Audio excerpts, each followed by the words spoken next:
Welcome, everyone. Yeah. We're so excited to talk to you all today. We had a phenomenal response to this, so I think it speaks to the power of cathedral stained glass and its importance to the community. So we're very grateful you can all join us. I'm Priscilla Whaley with the Cathedral, and a couple of housekeeping things that we just want to tell you about is we hope that everyone will mute themselves so we can all hear the speakers clearly. And we welcome questions, but we would like to address them at the end of everyone's remarks. So if you could either include them in the chat or raise your hand at the end of the remarks, that would be welcome. And I am very excited to introduce our speakers today. We're joined by Ruth Whaley, who's in their public education department, and she's manager of community and educational initiatives. And she's an expert at our stained glass and has a wonderful presentation to share.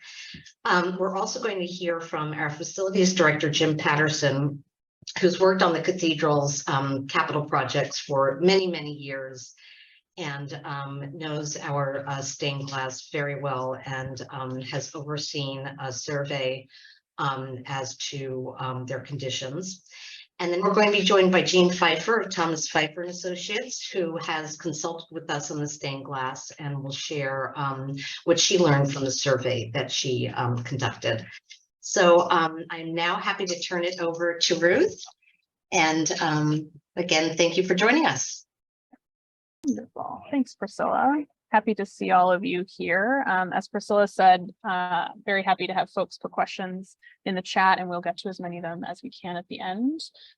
Since we're such a nice sized group, I also encourage you, if you feel like sharing more of an observation or something you notice that surprises you or stands out to you through any of these images, please feel free to enter those in the chat and sort of share them with each other. We won't necessarily be able to address all of them, but I encourage you to do that. That's one of the great advantages of Zoom, is being able to do that. So I've been tasked today with giving us a little bit of an introduction to the stained glass windows at the Cathedral of St. John the Divine. So we'll go through fast and furious, and we'll cover as much as we can in the short amount of time that we have. But I'll say up front that there is lots more to learn that we will just not be covering today. And so I encourage you, if you are able to visit the cathedral, to do so. If you're not able to visit the cathedral in person, we do have an app with Bloomberg Connects, and you can explore at home on your smartphone. So we will be talking today, for my portion, a little bit about the system of stained glass here at the cathedral, and talking a little bit about the traditions that it follows and the traditions that it deviates from. So what is important for us all to keep in mind is that the stained glass windows of this cathedral, while built in the 20th century, were modeled off of the traditions of the cathedrals of the Middle Ages. The Middle Ages were when cathedrals really saw their heyday. And so some of these ecclesiastical traditions that these windows follow, one is a very practical one, and that's that, as you can see in these images, light is allowed into the space through these stained glass windows. And solar timing was considered as a huge portion of the very structure of these buildings, right? One way that we know that, for example, Christian houses of worship traditionally face east and towards the rising sun, right? And this is an image, we follow this tradition as well. Our weekly Sunday worship services traditionally take place in the morning, most likely because the east end is the area that was lit up. And another way of thinking about it, though, is that do we face east because communities wanted services in the morning, so the building was structured around that goal, right? It's probably a chicken and the egg question, but it's interesting to think about how fundamental the light is in the very structure and the organization of these churches. Similarly, afternoon and evening services like evensong or vespers were more quiet and solemn in tone, probably not least of all because the church would have been darker. So the stained glass windows play a really fundamental role in the very structure of these spaces. They also serve as really important teaching tools. They're visual representations of the teachings of the faith, especially during a time you know, if we think centuries ago when fewer individuals would have been able to read and write. A good example of these teaching tools is in our cathedral is what we call our medical bay. So you can see just one kind of image of this very large bay in front of us. And we see healing miracles that we find in Christian scripture associated with Jesus. So for example, the raising of Lazarus is in the lower right-hand medallion, and there's others going on as well. And something to think about when we talk about literacy and when we talk about reading and writing, one of my personal soapboxes is to support the literacy of folks in the Middle Ages. Now, as I said before, they couldn't read and write letters and symbols, letters and words in the ways that we can now. But arguably, we're probably better at visual literacy, reading pictures and symbols than we are today. So they could have taken apart these windows that they maybe would have seen once in their life, or maybe it was a community space, and they'd have been able to decode the messages and the important messages in these spaces. And finally, these stained glass windows really help to reinforce the priorities of the communities that built the space. The selections of who and what is shown and how those events or people are depicted is a crucial kind of insight into the communities that built those spaces. Another tradition that these stained glass windows follow is that they're organized hierarchically. And they do that especially in the nave or the west end of the cathedral, which we see here. And they do that to reinforce Christian teaching and also reflect what would have been a comfortable kind of society expectation in the Middle Ages, the sense of hierarchy. And you see that visually with the organization of the stained glass windows. Right now, there are 3 levels to Gothic architecture stained glass. I'll use my kind of pointer if that helps folks. This bottom level here is what's known as the arcade level, this kind of ground floor space. And then the next level of windows is what's known as the clear story, and then topped with the rosette, right? And we have this triforium space as sort of a gap, sort of a mental break between the levels of windows. Right? On the arcade level, this ground story, we see human stories. We'll talk more about that later. Up at the top, we have in the clear story, we have more stories of saints. And then at the tippy top, we typically have representations of the divine. And so we'll see what that looks like. And the last thing I'll mention too about this, this structure in this way, this hierarchical structure, is that you have to remember the viewpoint of the observer, right? Thankfully, this photo is taken more or less from the ground. And so we get a sense of how it would have felt. The figures closest to you on the ground floor are more or less relatable, or at least familiar to you. And then as you go up, the figures not only get larger physically, but they also there are fewer of them. So it naturally sort of delineates the importance and the significance of some of these figures. Now, St. John the Divine, our cathedral, follows all of these traditions, all of these practices, but made them their own, as each cathedral would throughout history, and also made some really important considerations for the modern age, for the 20th century. So one of the biggest adaptations that we see are captions, text in the windows. Name tags for some of the figures. On the left, we have Michelangelo's David. You can see it along the bottom of the image. And then on the right, we have Eleanor of Aquitaine. It looks like these two are next to each other in a window, but they're not. They're 2 separate photos that have been put next to each other. And so those are some examples of individuals that have little name tags in the window, very helpful for us in the 21st century in identifying them. There are many events that are more like events that take place, many scenes of events. So on the left, we have the signing of the Magna Carta. And on the right, it says soldiers returned from Spanish War. So it's a representation of the Spanish-American War in the late 1800s.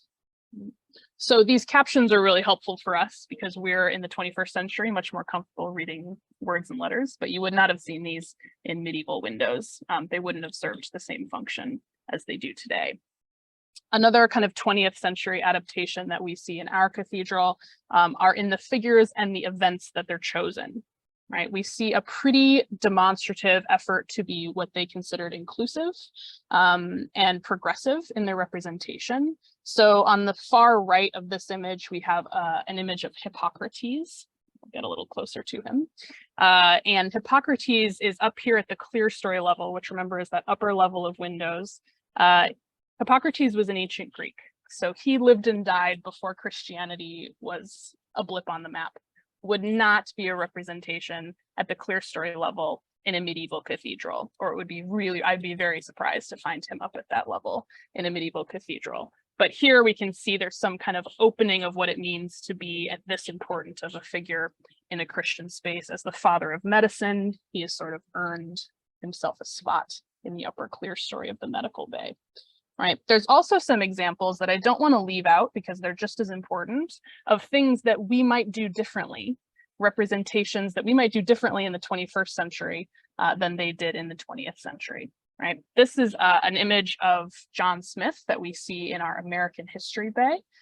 There is an unidentified kneeling Native American woman next to him, presumably Pocahontas.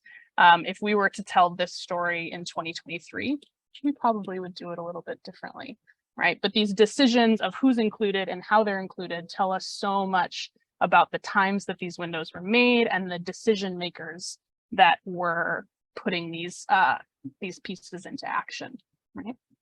So let's talk a little bit more about the themes of these windows, because I think that's where some of the really interesting kind of micro study can happen. Right. So we're talking about bays of windows. So I've brought us back to this image because we have a trio of windows and each of those trios constitutes a bay, and each bay is organized around a theme. So there are 14 themes in the main body of the nave. And these themes are drawn from what are called now worthwhile human endeavors, which is sort of a clunky phrase. But these themes were likely chosen by committees. And even the themes that were picked, I think would be a really if anyone has like a lot of time on their hands and wants to get into a really great research study of like figuring out what themes were picked, what themes were left on the cutting room floor, and who was representing each theme, that to me, would just be an amazing project. Still in the introductory stages here in our offices, but there's a lot of room there for some good research. So let's take a look at those themes. We won't go through each one. It would take us the next week, but we'll go through a few. The very first bay, as you enter the cathedral on the left side or the north side, is the sports bay. A local favorite, an international favorite. It's in all the guidebooks.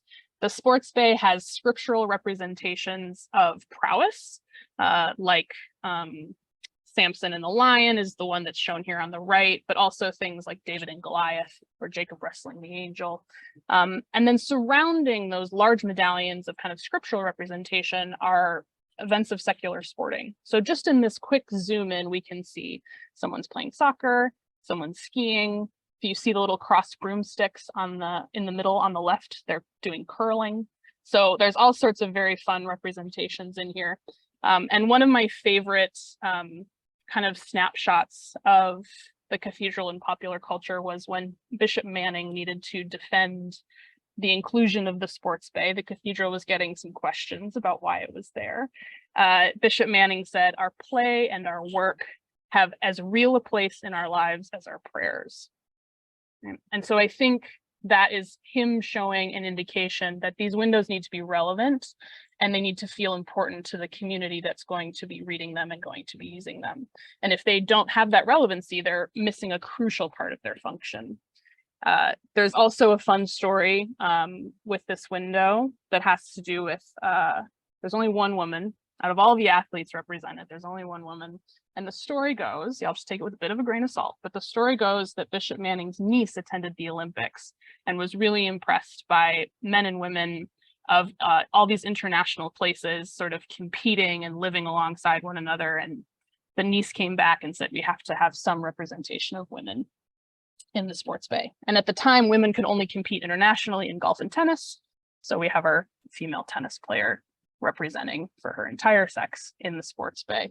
And so you get these little moments, these little micro moments in all of these stained glass windows that can really tell us a lot. So we'll go back out to our big map. If you go along the left side, the north side, you go past the Arts Bay, the Crusaders Bay, Education, Law, Anglican History Bay. That's there are a lot of history bays. That's a question for another time. Like arguably 4 out of the 14 are all history based. And then we'll stop again at the American history bay, which is, I think, a really perfect representation of what I mentioned earlier, that these windows tell us about the time they were made, right? So let's look in here. These are stories that are meant to represent the pinnacle of American history, what it means to have an American history. And some of these events probably still make the cut, right? Like the signing of the Declaration of Independence is still going to make our top 8 or top 10 when we think about moments that are quintessential American history. Others in this window, like the Battle of Lake Erie, might not make the same cut. And it certainly wasn't in my like top history textbook that I had to know about before I could graduate. And it's represented at the same kind of level of importance as the Declaration of Independence. So these kinds of questions that pop up are really fascinating to study as you get further and further away from the time that these windows were made.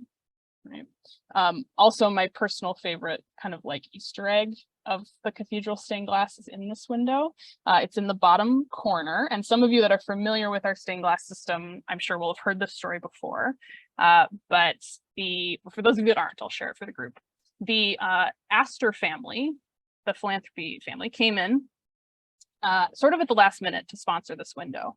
And the story goes that they said, we'd be very happy to sponsor this window as long as the quintessential American story of the sinking of the Titanic is represented, because John Jacob Astor died on the sinking of the Titanic. So in the bottom corner, Cathedral was willing to bow to that pressure. There's a little representation of the sinking of the Titanic. So these human stories get woven with windows every time, right? So let's go back to our map. We'll keep ourselves cruising along. If we go up the south side or the right side, from kind of front to back, we have All Saints, the Missionary Bay, Labor Bay, Communications Bay, Medical Bay, the Earth Bay, and the Military History Bay, or the Armed Forces Bay. And then to round out the nave, we have the rose windows at the closest edge to us here, the west end.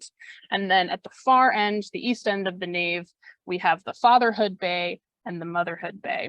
And I wanted to look briefly at the Motherhood Bay because I think it doesn't get a lot of attention, and it's a really fascinating window. So it has a really interesting blend of religious and civic figures. At the top rosette is Mary with Jesus, a classic, right? Also up there is Helena, who is the mother of Constantine, another really common representation in a depiction of motherhood. These are quintessential religious motherhood figures. In the same window, we have George Washington with his mother, and we have Abraham Lincoln with his mother. This is a really deliberate message that's being created here, right? This window supposedly has nothing to do with American history, but we have a new cathedral that is working to establish itself as an American cathedral.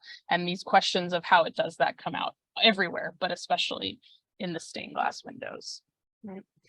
As is tradition, the arcade level windows are these more human stories that we've seen in some of these pictures.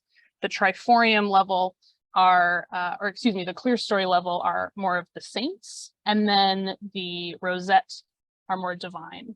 And to wrap up, we'll look at this one last window, which I think is a great representation of that sort of hierarchy. This is the communications window. So on the ground floor, we have a bunch of scenes of kind of human achievement in communications, like the foundation of the telegraph on the right side there, and the technology behind illuminated manuscripts. But there's dozens of different representations here, right? And then I have a quick, pop this over. I've got a quick video that shows us the upper level of the communications bay. It's pretty good footage, so I thought we'd hop over to this bit here. So this is the clear story of the communications bay, and we have Saints Matthew and Mark, who are just the two figures that are chosen to represent this space. And then we'll hop ourselves ahead. This is our vertical tour footage, by the way. If you haven't taken a vertical tour, this is just a glimpse of what it looks like up here. So I encourage you to do so. And this is the rosette of the communications bay. So we have Jesus sort of as the divine representation of communications. He's seated in a throne, surrounded by 7 doves, symbols of the Holy Spirit, right? His hands are out, sending out or receiving the good word, sort of depending on how you read the doves. And so the communications bay gives us a really excellent sort of glimpse back and forth into how this hierarchy works. But all of the windows repeat this pattern. So you can follow this pattern through all of the windows and sort of track it as you go along. So I'm going to wrap myself up now because we have lots more folks to hear from. But I'll just say one more time that if you haven't come to the cathedral or haven't had an opportunity to look closely at these windows, I really encourage you to do so. You can join a guided tour, you can come walk around on your own, or you can find us on the Bloomberg Connects app, which will give us a great look at the space before you can come visit for yourself. Okay, so I'm going to pass my mic over to Jim Patterson, who'll be speaking next, the director of our facilities department. Ruth, thank you so much. It is absolutely fascinating, to listen to you and to see these images in these that you point out. I have a tendency to, when I get close to these windows, I'm either looking for, some structural issues with it or some hairline cracks, dirt. Even if that's the case, never get that opportunity until you point it out to see the beauty that's in the glass behind it, and the stories and the history, and realize that, all these windows, at least the ones in the nave that you're talking about, were all done in approximately the late 50s, early 60s. It wasn't that long ago, but yeah, that brings us to why we're here.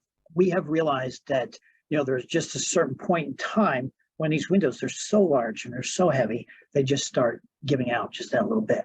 And of course, there's some, what we've learned is some of them more so than others, exposure to the sun, causes, some movement, things along those lines. And different artists that put it together with different designs, they build them differently, and therefore, either allows for a little bit more movement, or they're a little tight, or, there's just different things that come up. So the reason that we're meeting today is because that we have found out, I basically got a call from a window guy out in the Midwest, Robert Lennox from Willett Hauser, and they basically said, we're going to be in town. Can we come by and take a look at your windows? And normally situations like that, I would say, nah, we're good. But in this particular case, it's been such a long time. I said, yeah, why don't we come out? We'll do a quick survey and see what we're doing. So he did. He popped out for him. We had lunch one day, and he popped over and he took a look at the windows, and he showed me some things that were alarming, so to speak. They were, there was some deflection in some of the glass, and we were like, okay, we need to take a look at this. Normally, the only time I'd ever look up at the stained glass windows, I'd be walking across the nave floor and I'd see a little spotlight on the floor and be like, oh, a broken piece of glass somewhere, some light coming through. And I'd take a look and see what we need to do to fix it. But this was a different type of look. This was like, look at how much is moving. We need to do something about this. And anyway, he suggested, that we come back and we do some other survey work and things like that. And we talked it over with the board, our directors, and they said, yeah, let's talk about what it's going to take to keep these windows either in good shape or to restore them into the shape that they could be in or should be in, to hold them not just for ourselves, but for a long time to come, for other people as well. And of course, we were introduced to Jean Phifer. It was suggested that she come on board and make these suggestions. We could go out to various stained glass window contractors, and they would be fine with doing repairs. But what we wanted to do was try and figure out what we can do, what we should do, and how do we control the right restoration? How do we make sure that we're getting what it is that we need to get, and not just from their point of view, but from an expert's point of view.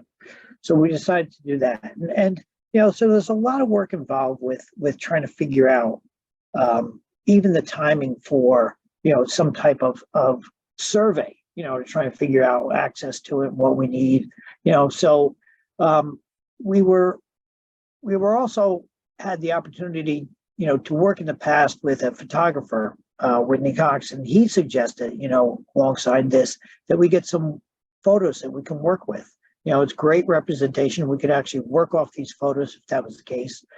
Jean also coincidentally made the same recommendation later on. So that worked out well, but getting all this coordinated and having it done, I mean, it was truly a fantastic effort on their part. I'll give them all the credit for it, and put this thing together. And Jean has a fantastic report to us. And of course, the report is not just the windows in the nave, but the windows throughout the cathedral. Access to all of them are a problem. Working on them, as you can imagine, with the height and with these particular stained glass windows, you need to get both access to the inside and the outside at the same time. And with various different needs for repair, whether they be very minor and or major, we still have to have access. That's the biggest issue with respect to these windows. Somebody also mentioned the fact that, look, there could be asbestos in it. Some of the materials, we did do a test and we found out that most of it is negative. There's a little bit of caulking. So that's great. That's working out well. I'm speaking with some contractors regarding scaffolding, but it's all about the construction end of it. And I don't want to lose sight of that, the beauty of these windows first. That's what we're here to talk about. We're here to talk about the beauty of the windows and how we can keep them. And with that, I'd like to turn it over to Jean, because Jean has both that sense of the quality for these stained glass windows, the history involved with them, and what it's going to take to restore them. And I think that Jean, of course, can speak for herself on this. I think she's done a fantastic job, and I just want to give her kudos up front. And anyway, Jean, if you want to take it away, I'd be happy to pass my mic along to you. Great, thank you. Can you all hear me? Yes, good. So I'm Jean Phifer, and I'm an architect and a stained glass consultant, and I was asked to come in to look at these windows by Jim last summer. Do you want to put up my show? Let's see. I think, there we go. Thank you, Emma. All righty. Let's go to the next slide, please. So I wanted to start by showing you a picture of this wonderful lift that was really terrific to get us all the way up to the very top of the clear stories.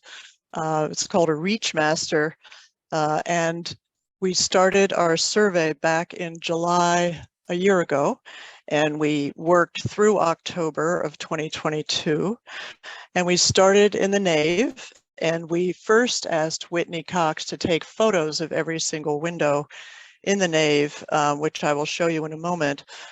But I wanted to mention that the windows were about 25 feet high, and then way above them, the clear story is about 45 feet high. So we needed that Reachmaster, as you can see in the picture, to get all the way up to the very top. So I collaborated with Drew Anderson from the Metropolitan Museum, who is a stained glass conservator, and together we surveyed the windows, usually switching off between each other, and we had worked together on the restoration of St. Patrick's Cathedral and also on Trinity Wall Street. And our approach has always been to try to save as much stained glass as possible, not to take out windows willy-nilly to repair them, but try to minimize the amount of repair that has to be done in the studio. And I want to just mention that the west windows, the roses and the other windows on the west facade had already been surveyed by a stained glass contractor, Feminella and Associates. So I'm not going to cover those windows today, but we have been working with Feminella on trying to figure out logistics and overall ballpark figures to try to see what this whole project would entail. Next slide, please. So Whitney took these wonderful photographs of every window in the nave and all the chapels, both in reflected light, which you see on the right, and transmitted light, which you see on the left, because you see different things in those two different kinds of light. transmitted light, you can see things like leaks where glass might be cracked or missing. In the reflected light, you can see the condition of the leads and the metal structure of the window much better because it's lit up from the inside. So you really need to have both those kinds of light. So up on the survey lift, we had a very bright light with us so we could shine it as we moved around, but then we also looked at the transmitted light. Next, please. So I have here a map also showing you the various bays, and I want to just say I have the same titles of iconography that you see that Ruth just talked about in her wonderful talk, but we came up with a numbering system, N1 being the westernmost bay, and then N7 easternmost in the nave. And then, as she mentioned, there are extra windows up in the clear story level. That 8th bay is only in the clear story.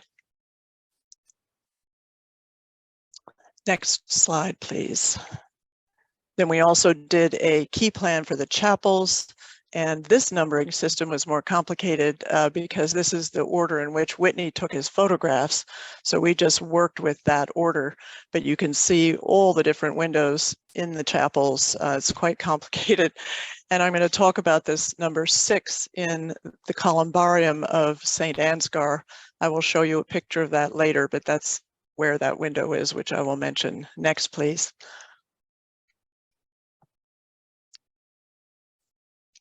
So what you see here is a chart that we made of all the windows in the nave. So every bay has a nave level and a clear story level. And then we have the north side and then the south side. So in our spreadsheet, we wanted to be very organized to keep track of all these. So we listed the date where known. Is there a signature on the window? Yes or no. The date of the survey, and then panels that needed to be repaired. And so we really tried to track very methodically the process as we went along. And as I mentioned earlier, our approach is to really only try to remove individual panels as necessary, not the entire window if we can avoid it.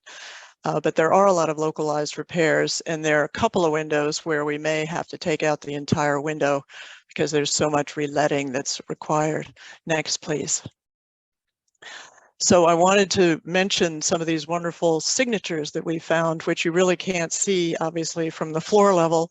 But studios usually signed their windows, sometimes not. But this allowed us to reattribute 2 of the windows that we had seen in the guidebooks that had been misattributed. So N4 was supposed to be Willett, but it turned out to be Connick. And N7 at the clear story was supposedly Lakeman, but it turned out to be Willett. So I'm just showing you one of the signatures that we found. Next, please. Then also, here's a Wilbur Herbert Burnham, 1933. They often put the town where the window was made and the date. And the signatures vary. Even the same studio signs things differently in different years when they did these windows. But we'll come back to this window, which is S2 of the nave. I'll return to that in a moment. Next. So here is Henry Wind Young, who did all the windows in St. Ambrose and some of the other chapels. But it's wonderful he signed his Glass Painter, New York. So all of these are different and very charming and fun to see up close from the lift. Next. So now we're into the survey aspect of condition survey. And I just wanted to mention first that stained glass windows are made of colored and painted glass in a matrix that's held together with these H-shaped lead cames. And individual panels are framed in metal, and then those are held in place by iron support bars with wire ties. So these windows can degrade, as Jim mentioned, and this is an example where you see this horizontal text that's a dedication in memory of these engineers who lost their lives in the First World War. But the way this runs horizontally, you have these horizontal joints, which when they're exposed to the sun and then get cold at night and hot during the day and cold at night, the whole thing starts to deform. And this really looks like an accordion the way it's deformed and really badly damaged. So can only be repaired by taking it out and into a studio for repair. Next, please. This is another example of a sort of accordion failure. But you see on the right side, there's a lead that's broken. And when you have a broken lead like that, you really can only repair that in the studio. You can't bring a soldering iron up on the scaffold and fix it.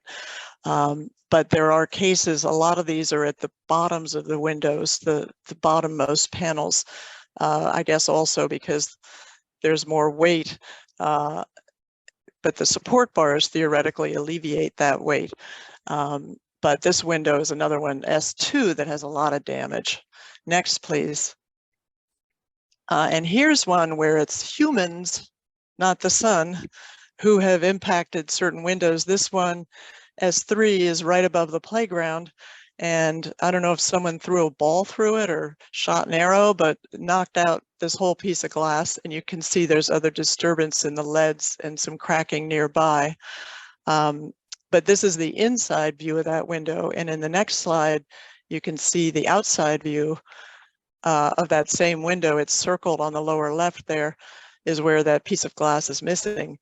And I will also mention that you see the deforming of these various medallions, round medallions where it's bowed out. And not every bowed window has to be replaced. Sometimes the bowing has stabilized over time, but in other cases, it really does need to come out for repair. Next, please.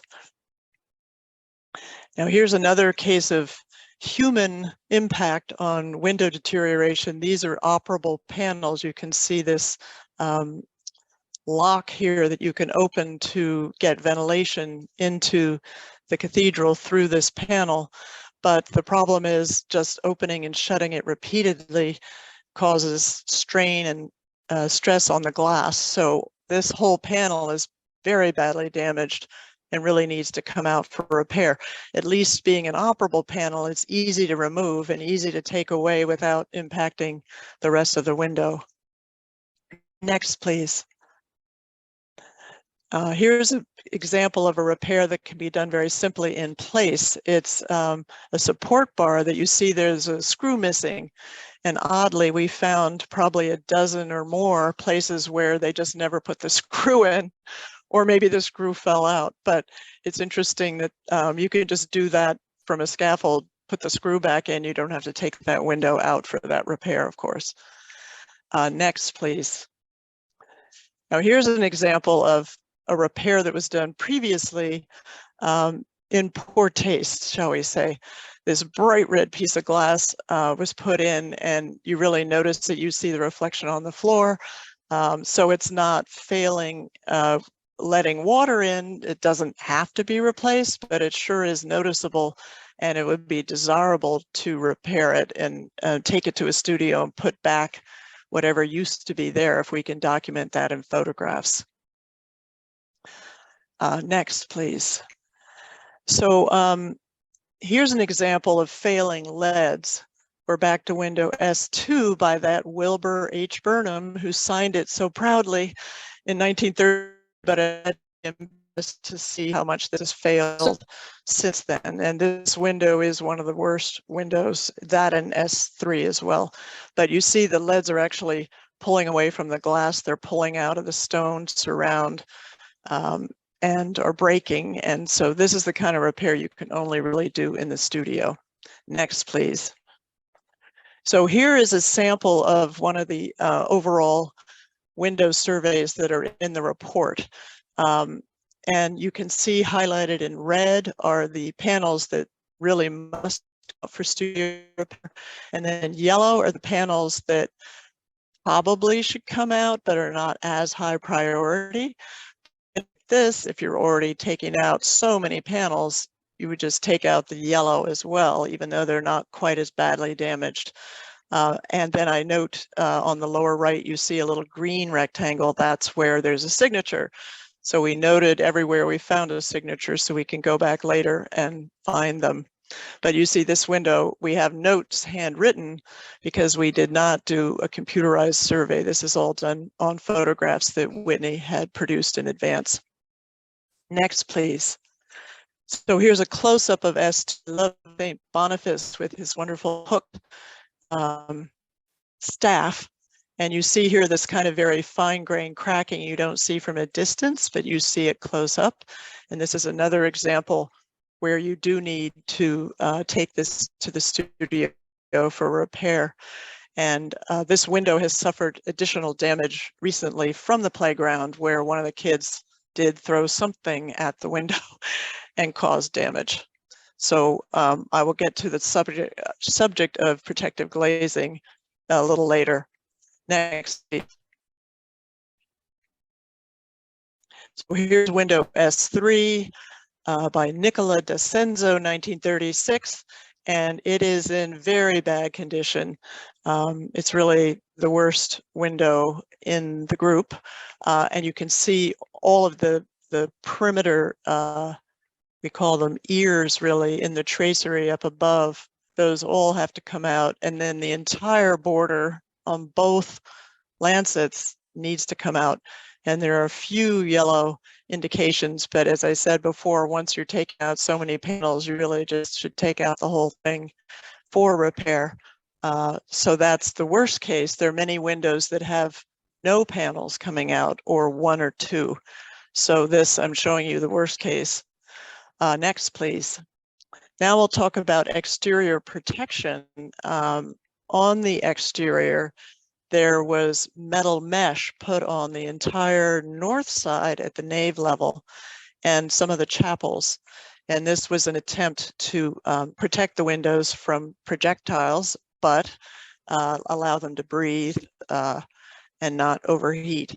But the problem is bird nests have been built along the bottom of those lancets. You can see lots and lots of grass that the birds have stuffed in there, and there's some up above as well in the traceries. Next, please.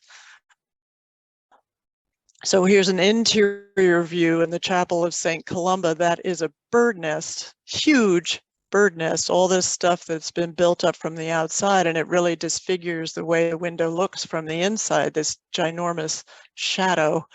And you can, now that you know to look for that, you can see it on many of the windows on the north side and some of the chapels. Next, please. So there's also on the story level, the north side, this polycarbonate was put in at some point just on the north side and only at the clear story, but it's been dislodged over time or cracked and fallen out, and so it's not doing the job it was meant to do, and has discolored so much that it cuts down on the amount of light that's coming through the windows to the inside.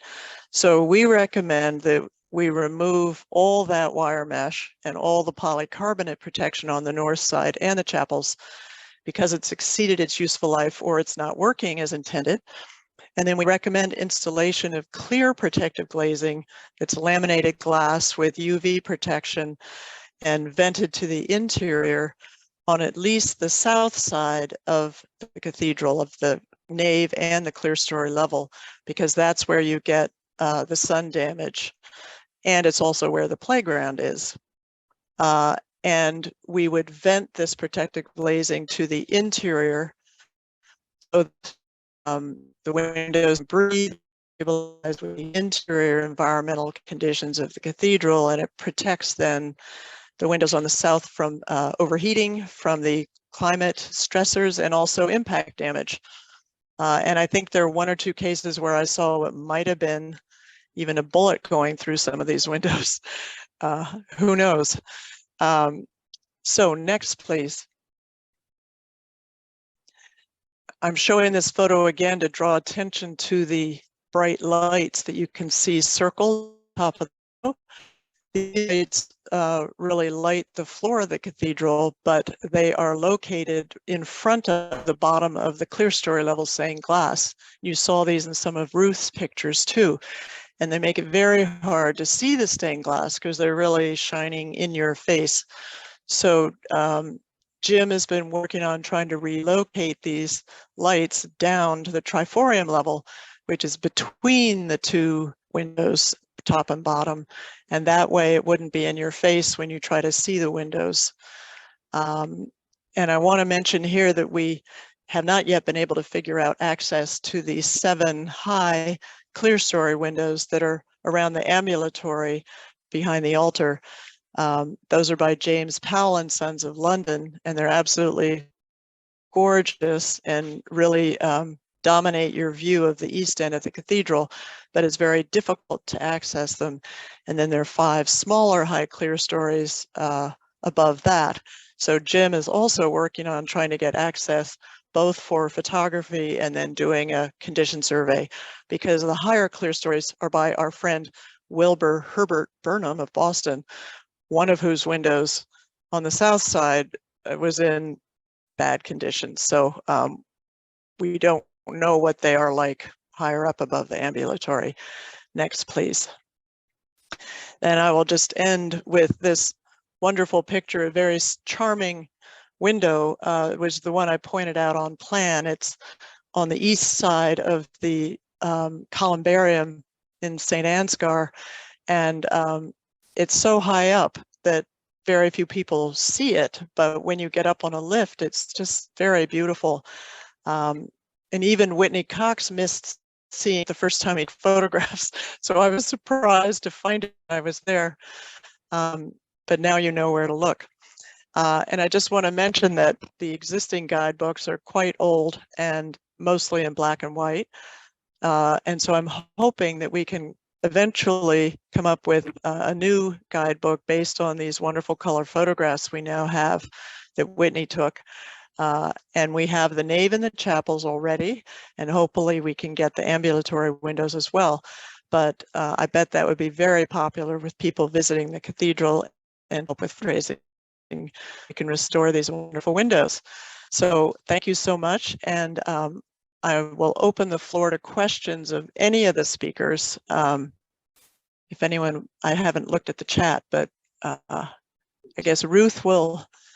We've got 3 questions so far in the chat. The first is the medical bay in any way related to the presence of St. Luke's Hospital as a neighboring presence? I think I can answer that. Certainly not an accident that those are one and the same. There's also a triptych at the base of that bay that celebrates St. Luke specifically.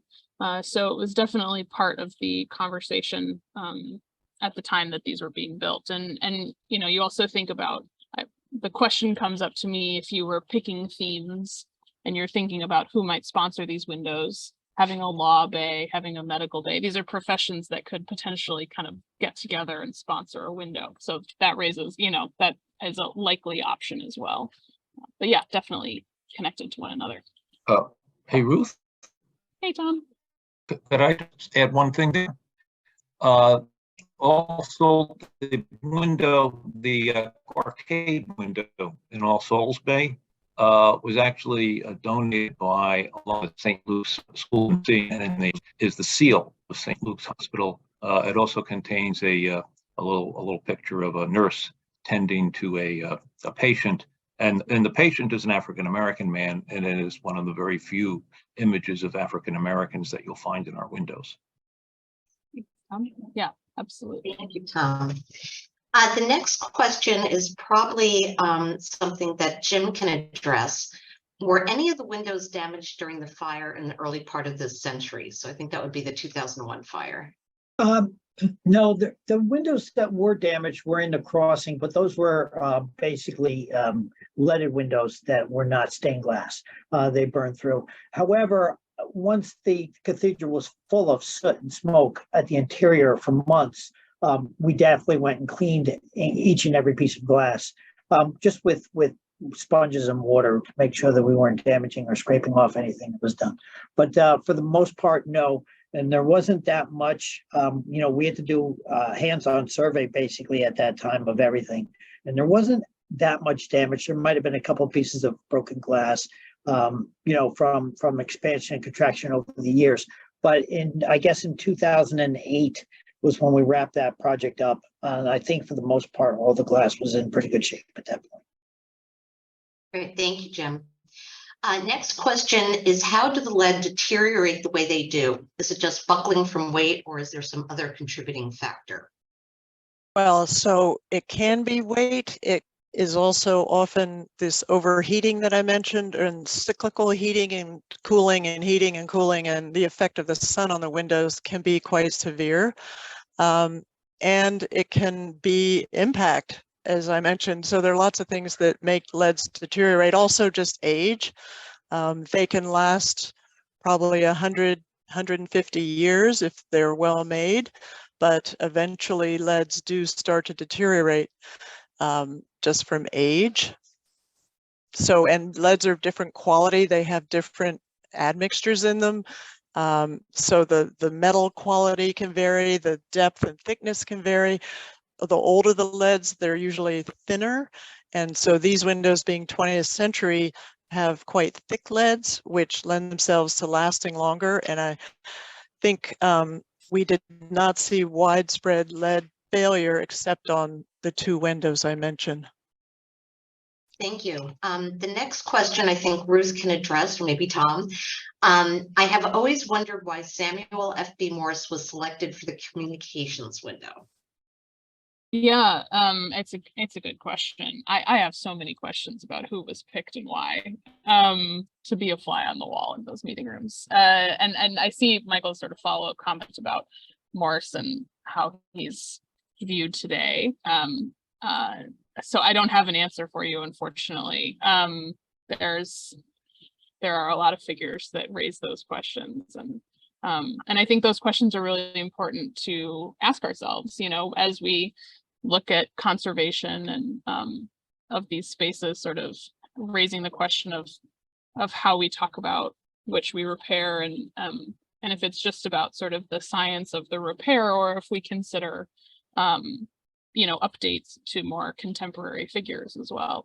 Those are all interesting questions that I don't have any answers for, but they're important to ask nonetheless.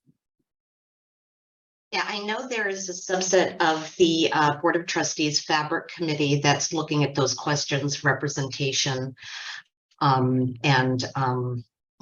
think they're being very thoughtful in terms about how we address that.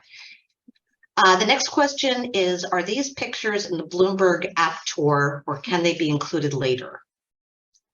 Some of them are. So the app that the Cathedral launched is very new. It launched last month. So we've got a good, strong foundation on there, but we'll be looking to always add more materials. So some are on there, some will hopefully be coming soon. And the next question is regarding why are we experiencing damage? Cathedrals were meant to last hundreds of years. Why are we experiencing damage? And that there are cathedrals in Europe that are far older. How have they handled repairs? And how are the repairs needed at St. Patrick's and Trinity Wall Street handled? And how long did those repairs take? And how the repairs were funded? That's a lot of questions, a lot of questions in one question. As I mentioned before, that the leads vary in their chemical makeup and composition and their thickness and their strength. And there are some very, very old leads that have lasted beautifully and other newer leads that have not. So that's part of the answer. But I would also say that protective glazing, which I touched on, has been a real bugaboo in the 19th and 20th centuries, because originally people started putting glass or plastic on top of the windows on the exterior, and that exacerbated the problem often because they weren't vented, and you had a lot of heat buildup between the glazing and the original stained glass, and it made the stained glass worse.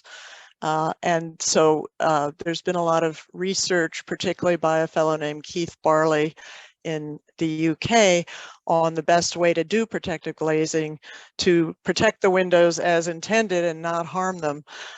So part of what we did at St. Patrick's and at Trinity was to put in properly designed protective glazing. There are also different ways you can vent those windows, as I mentioned, to the interior ideally, but you can also vent to the exterior if it's more cost effective. And let's see how, so let's see, the other questions, how long do they take? Well, several years they take. And part of what we did at St. Patrick's and Trinity is to install venting to the interior, which you have to take the window ideally to a studio to do, although you can do some of that in place before you put the protective glazing on the exterior. And also at Trinity, there were some brand new windows which replicate the original historic windows at the clerestory level, which had been removed and replaced in the 1960s. So that took a long time to design new windows, and we had to do a lot of research, and we actually found photographs of the original windows that had been there before they were removed.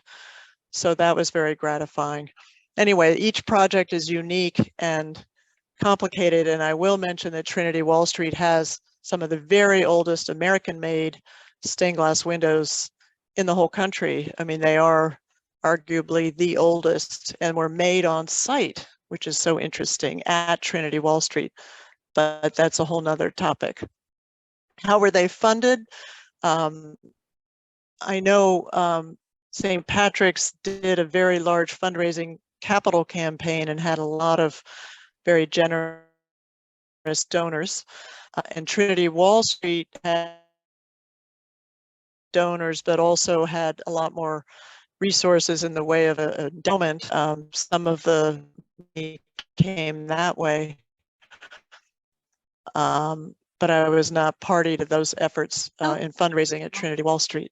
I hope that answered the question. Thank you. We have time for one last question, and that is why was all of the protective measures applied to the north face? From what I understand, I'm sorry if I cut you off, Jane. From what I understand, there was a play area for the kids on the north side.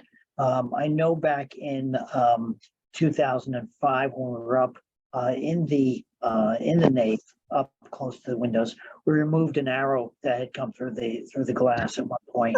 So I think that the protective glazing was put up for that reason. Now that the enclave has put up a rather large building over there, we feel that we're not exposed anymore to obviously direct sunlight and or wind for that matter. And I think we're going to be in good shape if we do remove that. But that was the reason why it was put in on that side and not necessarily the south. Yeah, I would. Yep.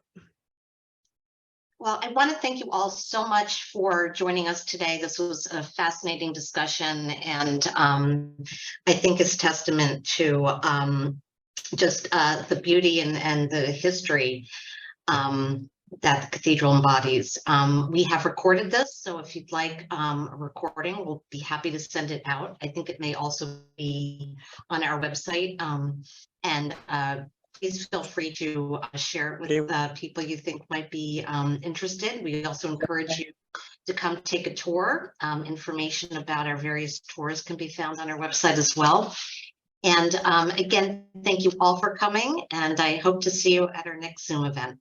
Priscilla, may I, before we close out?